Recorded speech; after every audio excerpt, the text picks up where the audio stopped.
In the previous lecture, we took a look at the parallels with the book of Job, and I suggested that those parallels with the book of Job had a central purpose to it, that as we saw those connections between the man who was Thursday and the book of Job, that would alert us to the fact that the man who was Thursday is attempting to answer the same question as the book of Job, which is why, if God exists and if God is good, is there the existence of such massive and irrational evil?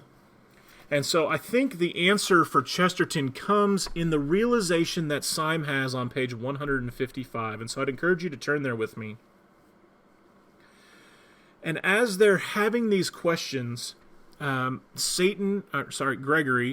who has this Satan figure, shows up and says that he is truly the destroyer. He's the real anarchist.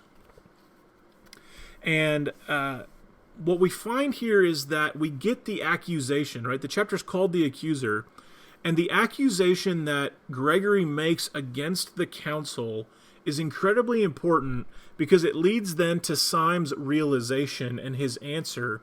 And in this accusation and this answer, I think is Chesterton's answer in many ways to the existence of evil. And so on the bottom of 154 is actually where we should start.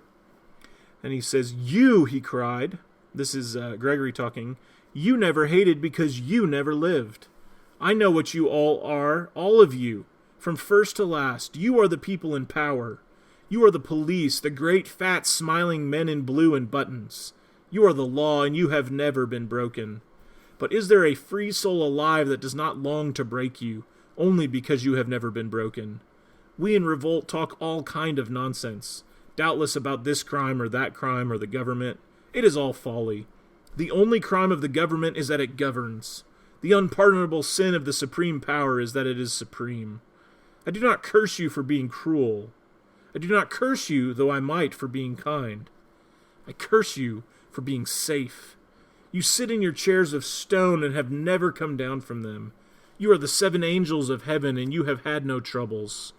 Oh, I could forgive you everything, you that rule all mankind, if I could feel for once that you had suffered for 1 hour a real agony such as I—" And he's interrupted at this point. Syme sprang to his feet, shaking from head to foot. "I see everything," he cried, "everything that there is. Why does each thing on earth war against each other thing? Why does each small thing in the world have to fight against the world itself? Why does a fly have to fight the whole universe? Why does a dandelion have to fight the whole universe? For the same reason that I had to be alone in the dreadful council of the days. So that each thing that obeys law may have the glory and isolation of the anarchist. So that each man fighting for order may be as brave and good a man as the dynamiter. So that the real lie of Satan may be flung back in the face of this blasphemer. So that by tears and torture we may earn the right to say to this man, 'You lie.' No agonies can be too great to buy the right to say to this accuser, 'We also have suffered.' It is not true that we have never been broken. We have been broken upon the wheel. It is not true that we have never descended from these thrones. We have descended into hell. We were complaining of unforgettable miseries even at the very moment when this man entered insolently to accuse us of happiness. I repel the slander. We have not been happy. I can answer for every one of the great guards of law whom he has accused, at least," and here he pauses, and I'll pause there and come back to that in just a moment. But here's what I want us to recognize, is that Satan, or Gregory's accusation, is that humanity is safe. If we take the allegory, if you will, or take the metaphor and expand it, we find that Gregory's accusation is that Sunday has kept the council safe from the rest of the world.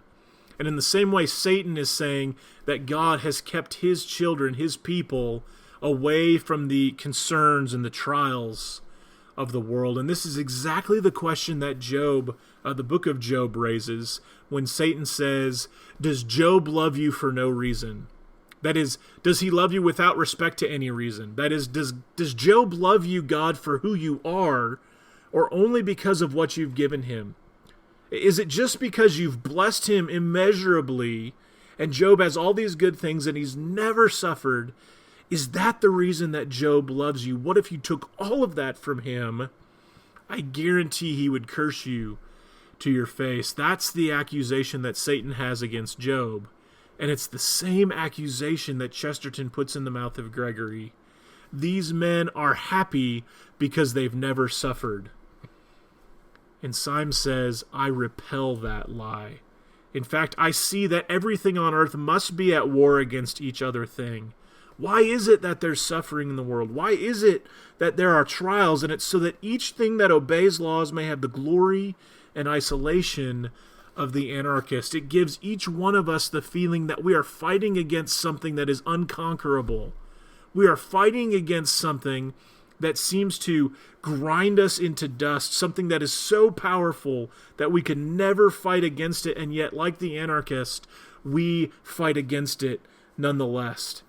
He says, so that each man fighting for order may be as brave and good a man as the dynamiter. If you remember at the very beginning of the novel, there's this fascinating interaction between Gregory and Syme. And Gregory says that anarchy is poetry because poetry is all about chaos. And Syme says, no way. Poetry is all about bringing order. And he has a beautiful analogy of the railway station. And he says the railway station is poetic because it's magical. If every other thing in the world tends towards disorder, the fact that we could say the next station is Victoria and we arrive at Victoria is conquering the chaos of the universe. He calls it the victory of Adam. Of course, the victory of humanity, right? The victory of humanity is to bring order in a world that is filled with chaos. And that's exactly what Syme is beginning to recognize here. He says that each man fighting for that order may have the glory, right, and the isolation of the anarchist, that he may be as brave and as good a man as the dynamiter. Of course, he's not saying that someone who's a true anarchist and is blowing people up is a truly good man, but there's something about that man's courage, his willingness to go against everything else, that if directed appropriately is the right kind of attitude. And he says that each man fighting for order seems to be like the anarchist. He seems to be on a fight all his own. He is alone on the dreadful council of days. And that's what's so fascinating, is that each of these individual men had to experience the feeling of being alone in the midst of anarchy so that they could have the bravery, the courage, the goodness to fight for order, to fight for what is right, when feeling as though all of the world was surrounding them and fighting against them, right? The earth in anarchy in the previous chapters. That's what Syme is coming to the realization of right here. He's saying each man must have this experience where he feels alone in the universe, where he is suffering what seems to be needless and irrational evil, and to have the courage to stand in the face of it and say, nonetheless, I will do what is right. I will fight for order. And he says the reason that each of us must endure that is so that the real lie of Satan may be flung back in the face of this blasphemer. So that by tears and torture, we may earn the right to say to this man, you lie. No agonies can be too great to buy the right to say to this accuser, we also have suffered. Syme realizes there is nothing that they endured that could have been so bad that it wasn't worth the moment when he could repel the lie of Satan. When Satan says, do you love God for no reason? That we can stand up and say, nope, that's not true. I love God for who he is, because you cannot say that I have not suffered. If I hadn't suffered, if everything went perfectly for me, if I received all the blessings of God and nothing was hard, then the lie of Satan could not be repelled. Maybe I do only love God because I've been blessed. Maybe I do only love God because life is easy. Maybe I do only love God because things go well for me.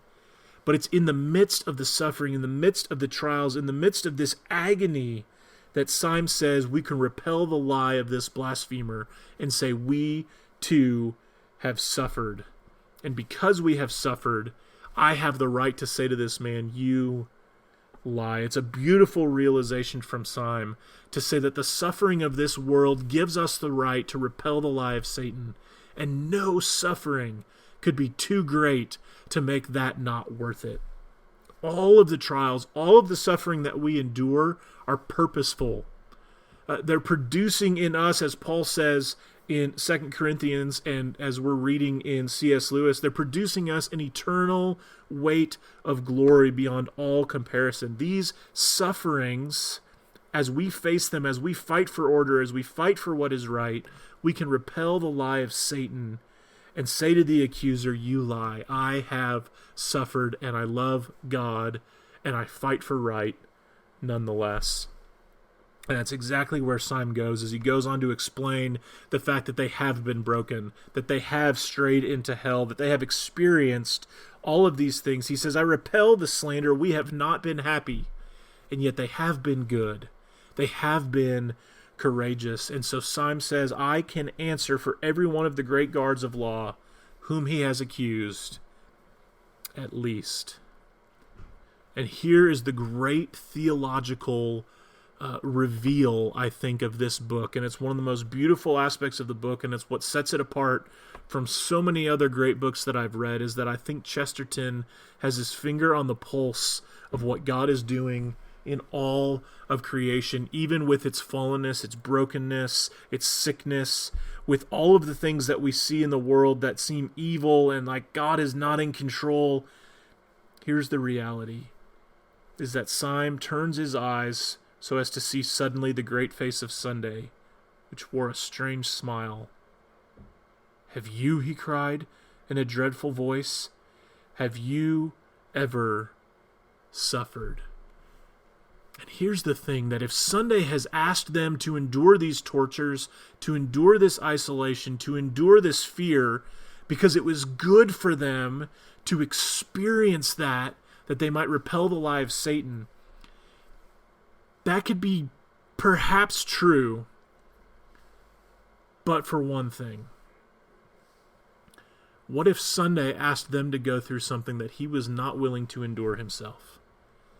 If Sunday said, this is good for you, I'm putting you in this situation, you need to act this way because it's good for you, but it's not for me, then I think Syme in each one of us in our own life would say, yeah, that's a little bit disingenuous. I can't buy into that if Sunday himself won't step into it. But this is exactly what I think Chesterton realizes, is he says, as he gazed, this is Syme, as he gazed, the great face grew to an awful size, grew larger than the colossal mask of Memnon, which had made him scream as a child. It grew larger and larger, filling the whole sky, and then everything went black. Only in the blackness, before it entirely destroyed his brain, he seemed to hear a distant voice saying a commonplace text that he had heard somewhere, can ye drink of the cup that I drink of? And of course, these are the words of Christ. And all the more importantly, these are the final words before Syme wakes up from his dream. All of his dream has been moving to this important moment where he turns his face to Sunday and he says, I've come to explain everything that there is. I know the secret of the universe. I know that I can repel the lie of Satan, that suffering has a purpose, if only Sunday too has suffered. And Sunday, in taking on the persona of God and in the words of Christ, says, can ye drink of the cup that I drink of? And in that moment, our attention ought to be drawn to the reality that this same parallel, this same reality is true in our own world. That we can say that we can repel the lie of Satan because we too have suffered. Because it's not true that we've been on these thrones and been happy. We've experienced deep and meaningful suffering, but we've done it with courage. We've done it with faith. We've done it with hope. And we can repel the lie of Satan. But if God asks us to do that thing, and he's not willing to do it himself, is God disingenuous? And the answer of Scripture is that God did endure the same. In fact, he endured it to a level of hostility, a level of pain, a level of what you might call psychological torture, in a sense that we will never experience, because this Jesus, who is very God, took on human flesh, humbled himself to such an extent to take on human flesh, to suffer physical pain that most of us will never experience, but more importantly, to suffer the anguish of bearing the sins of the whole world when he himself was perfect, to feel the anger of the triune God against sin, righteous anger and wrath against sin, born in himself who is perfect. Can ye drink of the cup that I drink of? No suffering that we experience of this life is anything that can not only not be greater, it can't even match the suffering that Christ himself experienced. And so the book of Hebrews is right when it says we do not have a great high priest who is unable to sympathize with our weaknesses, but who in every respect was tried as we were, but was perfect. See, Jesus has experienced suffering to a degree that we will never understand, and yet he was perfect. And so when we come and we suffer and we realize that this world is broken and we have to fight against the chaos of this world to bring order and goodness and peace and love and joy and hope, and when we fight for that, we have the glory and the isolation of the anarchist. We develop the goodness and the courage. And when we look to God and we say, why have you forced me to go through that? We can know that we serve and we love a God who did not ask us to go through something that he was not willing to do himself, because Christ did endure that suffering. And so I think Chesterton, at the end of this novel, comes to one of the most profound truths of all of Christianity, really all of reality of this world to begin with, is that the suffering of this world has an answer in the crucifixion of Jesus Christ. And it has a hope, an impossibly good news in his subsequent resurrection. And what I find so fascinating is that immediately after this revelation, when Simon wakes from his dream, it says he wakes as a dawn was breaking over everything in colors at once clear and timid, as if nature made a first attempt at yellow and a first attempt at rose. This beautiful picture of a sunrise, of a new creation, of a new dawning, of a new world. For Simon, it says that he felt as if he was in possession of some impossible good news. And of course, the word gospel means good news. What Simon comes to learn in his dream is in fact the gospel, that the world that we live in is broken and we suffer, but we suffer courageously and we suffer with goodness, knowing that our Savior Jesus Christ endured more than we could ever imagine and more than we could ever handle, so that when we repel the lie of Satan, we worship a Savior who too repels the lie of Satan. Jesus was not perfect because he stayed on his throne in the heavens. He was perfect as he came to earth. He endured the temptation of Satan. He endured the suffering of the cross. And he came out the other side remaining perfect, conquering sin and death and giving us hope for the future. And so I encourage you that in the midst of whatever you're going through, at times in your life where you just feel this intense pain and suffering and confusion, you can't understand why God would ask you to go through that, I want you to remember two things. First of all, remember that Christ is not asking you to go through anything that he has not gone through himself. And so too, we have a great high priest who can sympathize with our weaknesses. He has been tried in every respect as we are, and yet he was perfect. So run to him. Go to him in prayer. Trust him for his goodness. And then go back and read The Man Who Was Thursday and realize that all the suffering that this council faces finds its answer in this moment, that they can repel the lie of Satan, that they can trust in the goodness of God through Jesus Christ, and that there is a new dawn and an impossible good news.